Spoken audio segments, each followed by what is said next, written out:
Y una de las razones por las cuales el padre Hidalgo va a dar el grito de independencia, que son varias, pero una de ellas es por el temor que tienen los novohispanos de aquel tiempo de que el gobierno de España se ha entregado a los franceses, como lo dijo el pueblo padre Hidalgo, y quieren que los americanos hagamos lo mismo.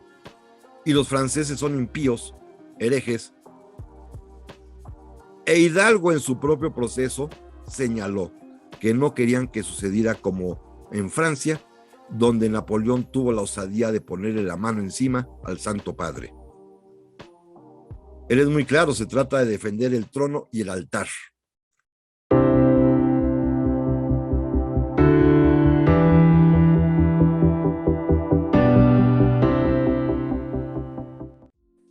Gentiles amigos de Voces Críticas, bienvenidos a un conversatorio muy especial. Un conversatorio con el abogado e historiador mexicano José Manuel Villalpando. El maestro Villalpando es secretario académico en la Escuela Libre de Derecho y también se ha dedicado a estudiar la historia de México desde hace por lo menos 4 décadas, 40 años. Lleva escritos 45 libros que se distinguen todos por su rigor académico. Le damos la bienvenida al maestro Villalpando. Maestro, qué gusto, nos hace usted un honor. Gracias, muy amable don Jorge, y pues encantado de estar aquí con ustedes. Gracias. Pues recién se conmemoró la promulgación del Acta de Independencia, aquel 28 de septiembre de 1821. Un día antes, el 27 de septiembre de aquel mismo año, entró triunfante a la Ciudad de México el ejército trigarante, con Agustín de Iturbide al frente, en lo que fue una consumación, en lo que cabe, salvo su mejor opinión, maestro, una consumación prácticamente incruenta. A diferencia de lo que fue la primera etapa de la lucha de independencia, Iturbide logró casi sin derramamiento de sangre la independencia de nuestro país. Algunos historiadores señalan que la independencia como tal se logra hasta el 29 de diciembre de 1836, cuando la monarquía española reconoce la soberanía, la independencia de la entonces aquella República Mexicana. Hoy sigue siendo República Mexicana. Pero bueno, tenemos como fecha que nos da un parámetro, la de la promulgación de la independencia de México, el 28 de septiembre de 1821. Lo interesante es que incluso los líderes originales de la gesta de independencia proclamaban a la religión católica como la única. Lo mismo hace Iturbide con el Acta de Independencia, pero ahora vivimos en un estado laico. ¿Cómo es, maestro, que se ha dado esa transición? Bueno, pues perfecto, si le parece bien, comienzo. Y déjeme decirle primero que en realidad la historia de la relación de la religión con el pueblo que habita este territorio, un territorio que podríamos fechar inclusive muchos siglos antes de la conquista española, donde ya había habitantes.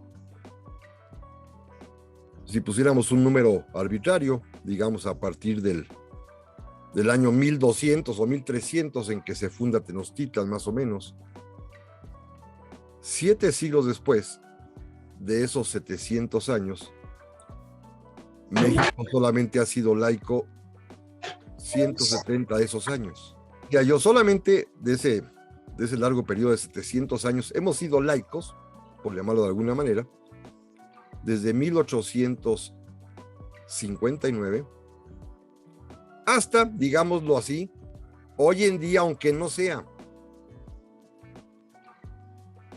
Fue notable esos últimos días, acontecimientos muy peculiares que no se habían dado en México hacía mucho tiempo. Como por ejemplo, transmitir en vivo en la conferencia del presidente en la mañana el mensaje del Papa Francisco a través de su vocero, y que haya sido transmitido por los canales oficiales y en pleno Palacio Nacional. No se diga así las declaraciones de fe que el propio presidente ha hecho públicamente. La presencia el otro día de la Guardia Nacional en la Basílica de Guadalupe, rindiendo honores a la bandera en el interior del templo. Sí, ha habido muchos episodios peculiares que al parecer anunciarían un regreso a un tiempo pasado, cuando el Estado mexicano, como muchos otros estados, no es para espantarse, aceptan o tienen una relación abierta con las distintas denominaciones religiosas. Lo que pasa es que nuestra historia es singular. Y usted, don Jorge, bien tocó un punto capital, de que además de que la independencia, los iniciadores y el consumador tuvieron una clara deferencia hacia la religión católica como parte esencial, inclusive, ya no diría yo del movimiento, de la propia nacionalidad mexicana, cuando Miguel Hidalgo abandera el movimiento con la imagen de la Virgen de Guadalupe, e Iturbide crea después la Orden de Guadalupe, más adelante. No solamente eso, yo creo que estaban seguros de que la religión católica era parte fundamental de la esencia mexicana. Y quizá tenían razón en su momento. Debo decir a ustedes que hace 500 años, con la caída de Tenochtitlan, cuando ya inicia el proceso de evangelización, aunque ahora nuestros cronistas proclives al aztequismo que tenemos ahora en día nos digan que aquello fue desastroso, pues puede ser que sí, pero también hubo una aceptación evidentísima de la población prehispánica a la religión católica, cosa que hoy no nos dicen, pero es cierta. Déjenme ponerles un ejemplo. Las primeras personas que, pasada la conquista, se convierten al cristianismo, que después transmutará a catolicismo, son las mujeres. Y por varias razones. La primera, las madres, sobre todo de aquellos pueblos que habían sido sojuzgados por los mexicas, aceptan el cambio de religión por una razón muy sencilla, porque ahora la nueva religión que traen los españoles no exige sacrificios humanos y ya no les arrancan a sus hijos para llevarlos a la piedra de los sacrificios. Ya entienden ellas que el sacrificado, así se los explican los misioneros, el sacrificado fue uno solo en una cruz y les enseñan el crucifijo. Ya había sucedido 1500 años atrás, ya no había necesidad de mayor sacrificio humano. Y esto va a ser un cambio radical de cultura, que si ustedes quieren, con un poquito de sincretismo, como sabemos, pero finalmente hará que al paso de los decenios quede atrás los antiguos cultos y ahora pues sea próspera la religión católica en toda la Nueva España. Los propios misioneros fueron muy inteligentes y cuando llegaban a cada lugar, hablando ya la lengua nativa de ese sitio, preguntaban cuándo eran las fiestas populares o las fiestas de los dioses y les decían la fecha, y el misionero o bien de memoria o sacaba su santoral y se daba cuenta que la fecha coincidía con X o Y, santo o santa católica, y rebautizaban al pueblo y quedaban, como hoy los hemos visto en las carreteras, con una doble denominación, tanto en su lengua, sea purépecha o náhuatl, que son las fundamentales, o en maya, pero con un antenombre correspondiente al santoral de ese día. San Juan Teotihuacán es porque celebraban el 24 de junio su fiesta, y al misionero que le tocó esa zona, pues bautizó el pueblo con el nombre de San Juan, y mantuvo la fiesta, como hasta hoy en día, o cualquier otro pueblo que hemos visto en las carreteras mexicanas, que tienen esta doble denominación. Así que bueno, la religión católica se convierte en una parte del ser novohispano, del ser de la época virreinal, y una de las razones por las cuales el padre Hidalgo va a dar el grito de independencia, que son varias, pero una de ellas es por el temor que tienen los novohispanos de aquel tiempo de que el gobierno de España se ha entregado a los franceses, como lo dijo el pueblo padre Hidalgo, y quieren que los americanos hagamos lo mismo. Y los franceses son impíos, herejes. E Hidalgo en su propio proceso señaló que no querían que sucediera como en Francia, donde Napoleón tuvo la osadía de ponerle la mano encima al Santo Padre. Él es muy claro, se trata de defender el trono y el altar, que para ellos es enteramente lo mismo, porque la sociedad novohispana es absolutamente religiosa. La religión católica es oficial y están inclusive combinados los elementos religiosos y civiles, a grado tal que todos hemos oído hablar de la Inquisición, que sí es terrible, pero bueno, hoy se desaparecieron más en Ayotzinapa que los 43 que quemó la Inquisición en 300 años. Pero lo importante era el temor que podía causar, porque vinculaba pecados que podía cometer el individuo y los convertía en delitos, o delitos los convertía también en pecado. Y esto era suficiente para tener atenazada a la población y amedrentada, sobre todo en una época en la cual toda la gente sí cree en la vida eterna o cree en el castigo eterno. Es parte, pues, importante de una mentalidad colectiva la religión católica, y el padre Hidalgo, cuando encabeza el movimiento, aparte lo hace con motivos católicos. Él va a la guerra porque así lo mandatan los teólogos españoles, porque el pueblo tiene el derecho católico de oponerse a la opresión. Y cuando no hay nadie que conduzca al pueblo, dicen los teólogos, le corresponde encabezarlo al cura párroco del lugar.